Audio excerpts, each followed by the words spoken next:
Beshem Ha'af, Ve'aben Veruah Kodesh, Ha Elohim Echad. Di dalam nama Bapa dan Putra dan Roh Kudus, Allah yang Esa. Amin. Shalom, selamat pagi.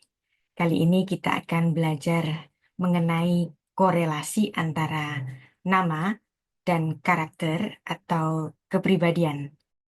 Ketika ada ibu hamil dalam suatu keluarga, salah satu hal yang cukup penting untuk dipikirkan adalah nama bagi si jabang bayi. Dan hari ini hampir semua anak-anak kita namanya bagus-bagus. Nama-nama pilihan yang memiliki arti dan harapan yang baik. Dari situ kita memanggil nama seseorang secara verbal. Namanya misalnya David, Sarah, Tiara, atau Yonatan. Semua adalah nama-nama yang baik. Dari situ kita terbiasa menganggap nama sebagai julukan, label, panggilan yang dibuat untuk memudahkan kita membedakan satu orang atau membedakan tempat atau satu benda dengan benda yang lain. Shakespeare berkata, "A rose by any other name would smell as sweet." Mawar dengan nama apapun akan tetap harum. Namun dalam pemikiran Yahudi, nama lebih dari sekedar julukan. Nama lebih dari sekedar label atau panggilan. Nomina Shem, yang artinya nama, adalah bentuk konstrak atau bentuk pendek dari nomina Neshama, yang artinya jiwa atau nafas. Ini dari verba nasham, yang artinya menarik nafas secara umum, dan juga diperuntukkan bagi kegiatan menarik nafas secara terengah-engah dari seorang perempuan yang sedang melahirkan. Dan yang paling penting, arti dasar dari neshama ini adalah jiwa atau soul yang dimiliki oleh makhluk hidup. Kadang, neshama dapat disinonimkan dengan nomina nefesh, yang artinya nafas atau nyawa. Bisa juga bermakna nafsu, jadi nefesh, nafsu. Dan nefesh ini dapat pula berarti soul, desire, atau appetite, tergantung konteksnya. Nomina nefesh berasal dari verba nafas, artinya to take a breath. Sama dengan bahasa Indonesia, menarik nafas. Sehingga Shem dan Neshama ini ada hubungannya. Bahwa Shem yang artinya nama, itu berhubungan erat dengan Neshama yang artinya adalah jiwa. Hubungan keduanya membentuk pengertian bahwa nama seseorang merujuk kepada karakter jiwanya. Hubungan etimologis ini mengajarkan kita bahwa kita berhubungan dengan siapa dari diri kita secara hakikatnya. Nama menyediakan jendela ke dalam jiwa kita. Dan di Alkitab ada juga nama yang jelek. Seperti dalam kata-kata Abigail terhadap nama suaminya, yaitu Nabal, yang artinya jatuh. Dan makna Nabal dalam artian jatuh ini diungkapkan kepada Raja Daud. Abigail berkata, seperti namanya, Nabal, begitulah dia. Nabal, bebal. Kita baca ayatnya. 1 Samuel 25 ayat 25. Janganlah kiranya tuanku mengindahkan Nabal. Arti Nabal adalah bebal. Orang dursila itu. Seperti namanya. Sebab seperti namanya, demikianlah ia. Nabal namanya dan bebal orangnya. Tetapi aku hambamu ini tidak melihat orang-orang yang tuanku suruh. Alna yashim adoni et libo el ish habelia al hazeh al naval ki kishmo kenhu naval shmo unevalah imo vani amatecha lora iti et naarei adoni asher shalakta. Dan di sini seperti namanya Nabal. Nabal si bebal. Dan kebebalan itu menjadi jiwa dari Nabal, suami dari Abigail.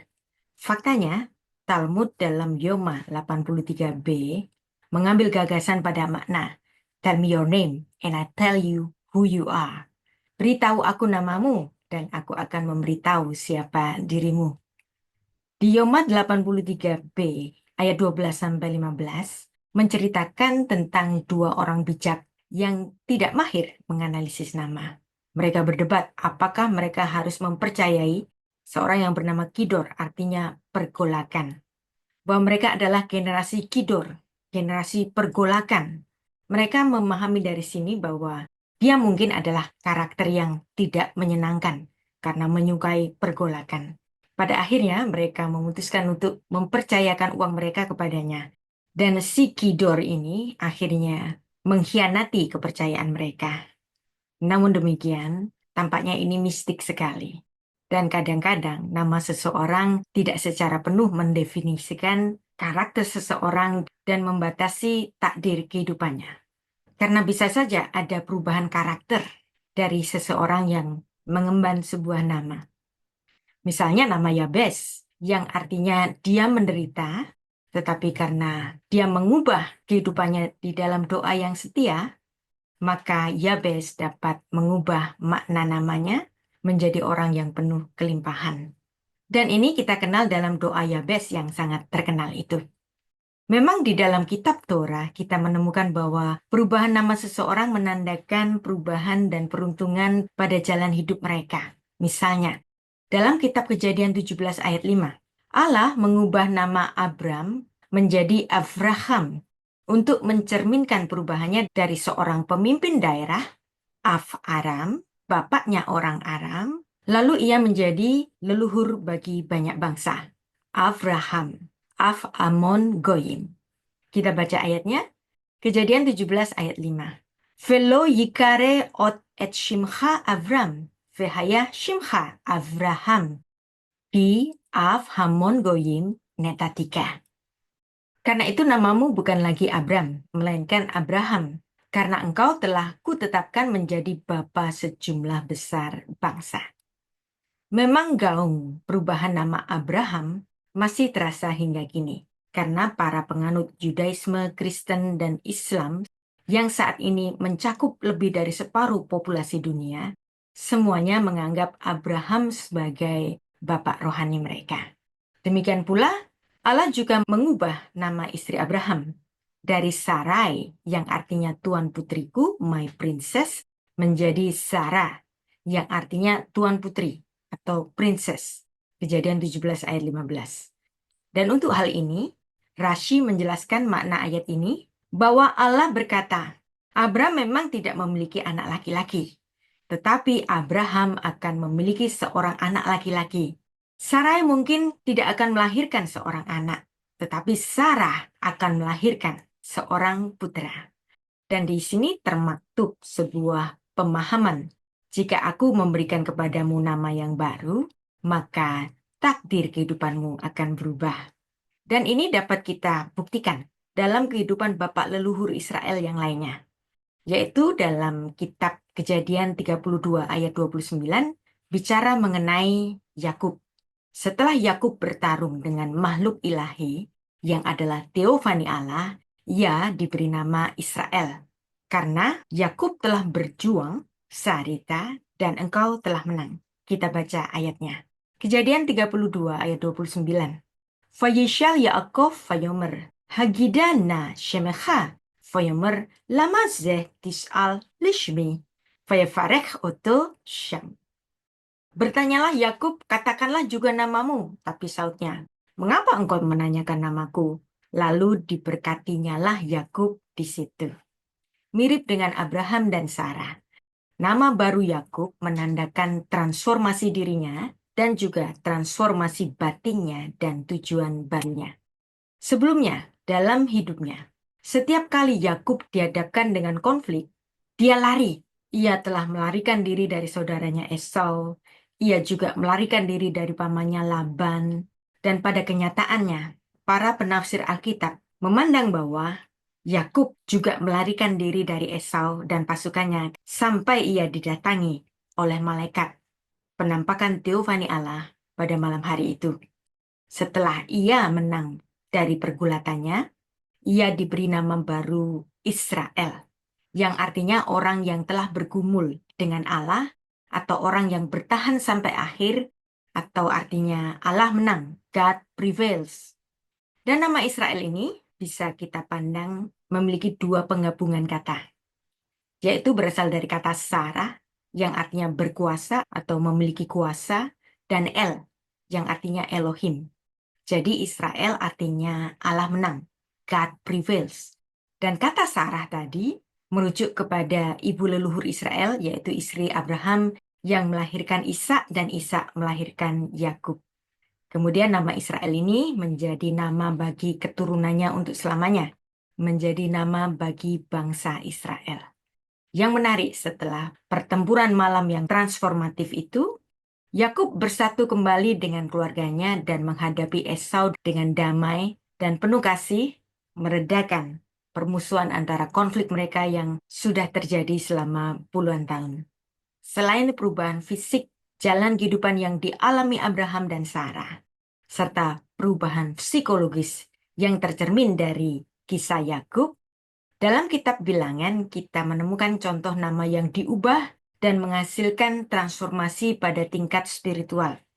Tepat sebelum mengirim 12 mata-mata dan misi pengintaian untuk masuk ke tanah Kanaan, Musa mengubah nama muridnya yaitu Hosea yang artinya keselamatan menjadi Yoshua.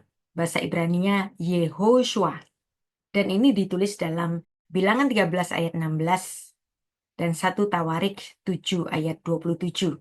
Dengan menambahkan huruf Yod, huruf pertama nama Tuhan sebagai bagian dari harapan dan doanya bahwa Tuhan menyelamatkanmu dari rencana para mata-mata. Kita baca ayatnya, Bilangan 13 ayat 8. Dari suku Efraim, Hosea bin Nun. Lemate Efraim, Hosea bin Nun. Ayat 16, itulah nama-nama yang disuruh Musa untuk mengintai negeri itu. Dan Musa menamai Hosea bin Nun itu Yoshua. Ele shmot ha'anashim asher shalah Moshe latur el haaretz. Vayikra Moshe le Hosea bin Nun Yehoshua. Dan orang-orang kalangan Kabalah mengajarkan bahwa nama seseorang sangat terkait dengan esensinya, sehingga fungsinya sebagai saluran bagi keberuntungan mereka. Hal ini ditunjukkan dalam kata shmo, artinya namanya, memiliki nilai gematria yang sama dengan sinor, yang artinya pipa atau saluran. Keduanya bernilai gematria 346. Dan menurut Rabbi Itzhak Luria, nama seseorang adalah saluran. Dan dari sini, menurut Rabbi Itzhak Luria, nama seseorang adalah saluran yang dilalui energi jiwa untuk mencapai tubuh. Dan ini juga selaras dengan nama dalam mindset Ibrani untuk setiap objek yang dianggap sebagai saluran energi ilahi yang menghidupkannya. Bahwa setiap objek nama dianggap sebagai saluran bagi energi ilahi yang menghidupkannya. Itulah sebabnya menurut Talmud Rosh Hashanah 16b, ketika seorang sakit parah, mereka memberi nama tambahan seperti Chaim untuk anak laki-laki dan Chayah untuk perempuan. Keduanya artinya kehidupan. Atau pemberian nama Refael yang artinya Elohim menyembuhkan, yang diharapkan untuk mengubah nasib mereka dan menghindari nasib-nasib yang negatif yang mungkin akan datang lagi. Kemudian orang-orang itu dipanggil dengan nama barunya itu.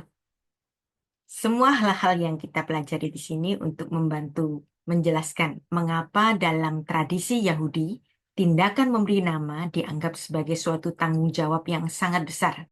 Karena secara harfiah, nama akan mempengaruhi jalan hidup bagi anak-anak kita yang kita beri nama. Oleh karena itu, kita dianjurkan untuk memberi nama anak dengan nama-nama orang saleh dan sebaliknya. Kita jangan memberi nama-nama anak kita dengan nama-nama orang jahat.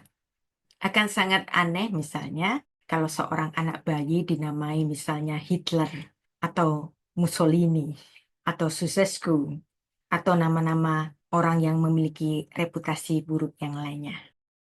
Dalam kitab Syaar Hagil Gulim 23 ayat 8 dituliskan bahwa para penganut Kabbalah menjelaskan bahwa ketika memberi nama anaknya, orang tua melakukan suatu nubuat bagi anak-anaknya yang menuntun mereka pada makna dari nama itu secara tepat untuk jiwa dan karakter mereka. Mereka percaya dengan cara ini Tuhan menanamkan nama dalam pikiran mereka secara akurat, mencerminkan karakteristik unik bagi setiap anak. Dengan demikian, huruf-huruf dari kata Shem yang diberi vokal yang berbeda, ingat bahwa dalam bahasa Ibrani, vokal terpisah dari huruf. Shem tadi bisa dibaca Syam, yang artinya di sana atau over there. Karena nama seseorang menunjukkan jalan bahkan takdir kehidupan bagi kelangsungan hidup mereka nantinya. Demikian pula, nilai gematria dari kata Shem sama dengan kata Sefer, yang artinya kitab atau buku. Keduanya memiliki nilai gematria yang sama, yaitu 340. Sehingga demikianlah, karena nama seseorang akan menceritakan kisah hidup mereka. Kata-kata memiliki kekuatan dan makna bagi mereka yang mencarinya di balik permukaan semantiknya. Dan disinilah kita mempelajari dimensi yang lebih mendalam dari makna sebuah nama yang telah dipilih oleh pasangan orang tua yang merupakan langkah penting di sepanjang jalan menuju realisasi diri yang lebih penuh. Dan nama ini dapat berfungsi sebagai panduan untuk menentukan jalan kehidupan bagi anak-anak kita selanjutnya. Baiklah, pasangan-pasangan muda memberikan nama-nama yang baik bagi anak-anak mereka sesuai harapan dari orang tuanya. Demikian kita sudah mempelajari sedikit mengenai filsafat Ibrani tentang nama yang mencerminkan karakter. Karena nama, Shem, berasal dari kata neshama, yang artinya adalah jiwa. Maka nama mencerminkan jiwa seseorang. Saya ucapkan selamat beraktivitas. Kiranya semua kegiatan yang kita lakukan mendapatkan berkat dan keselamatan dari Bapa kita di surga. Beshem Ha'af, Ve'aben, Ve'ruah HaKodesh, Ha-Elohim Echad. Di dalam nama Bapa dan Putra dan Roh Kudus, Allah yang Esa. Amin.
Puji